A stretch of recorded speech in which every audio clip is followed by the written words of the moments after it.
તો બીજી ઘટના સામે આવી છે સુરેન્દ્રનગરના ચૂડાના નવી મોરવાડ ગામે પ્રેમ લગ્નનું બંદૂક રાખી ટોળાએ હુમલો કર્યો। પ્રેમ લગ્ન કરેલા યુવકના કાકાના ઘરે યુવતીના પરિવારજનોએ હુમલો કર્યો। ધારિયા, તલવાર અને પાઇપ જેવા ઘાતક હથિયારો સાથે ટોળું તૂટી પડ્યું હતું। ટોળાએ મકાનની ઘરવખરી અને કારને ભારે નુકસાન પહોંચાડ્યું। પ્રેમ લગ્ન કરેલા યુવકના કાકા અને પરિવારજનોને પણ માર માર્યો। મકાન પર હુમલો કરવાના બનાવમાં યુવતીના પરિવારજનો વિરુદ્ધ કાર્યવાહી હાથ ધરવામાં આવી છે। તો ચૂડા પોલીસ મથક ખાતે 21 શખ્સો વિરુદ્ધ ગુનો નોંધાયો છે।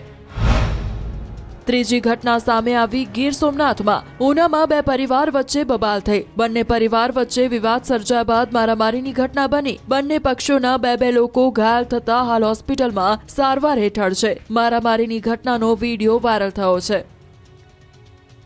3500 ફૂટથી વધુ ઊંચાઈ ધરાવતા ગિરનાર પર્વત પર 6 યુવકોએ જોખમી રીતે ચડાઈ કરી।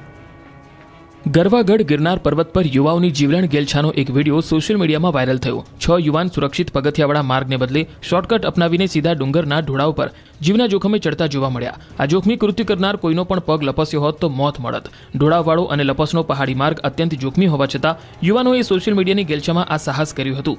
થોડા દિવસ પહેલા પણ આ પ્રકારનો જે શોર્ટકટ લેવાના પ્રયાસમાં એક યુવાન નીચે પટકાતા મૃત્યુ થયું હોવા છતાં આ યુવાનોએ આ કૃત્ય ફરી કર્યું હતું।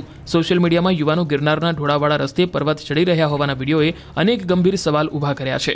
ગિરનાર પર્વતની ઊંચાઈ 3500 ફૂટથી પણ વધારે છે અને ભવનાથ તળેટીથી શરૂ થતી સીડીમાં લગભગ 10,000 પગથિયા છે, જે દત્તાત્રેય શિખર સુધી પહોંચે છે।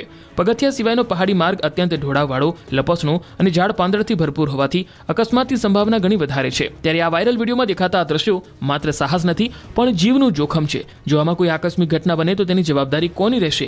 આ મોટો સવાલ છે। રખડતા પશુને લઈ નાના ચિલોડામાં થઈ ધબાધબી। પોલીસ વચ્ચે મામલો શાંત પાડ્યો। અમદાવાદ શહેરમાં રખડતી રંજાડ હવે માથાનો દુખાવો બની ગઈ છે। અમદાવાદના નાના ચિલોડા ગામે આજે સવારે ઢોર પાર્ટીના કર્મચારીઓ અને બળદના માલિક વચ્ચે તીવ્ર શાબ્દિક ઘર્ષણ થયું। આ અડચણરૂપ બળદને પકડીને લઈ જવાના પ્રયાસથી વિવાદ શરૂ થયો, જે બાદમાં બબાલમાં ફેરવાયો અને મામલો નરોડા પોલીસ સ્ટેશન સુધી પહોંચ્યો।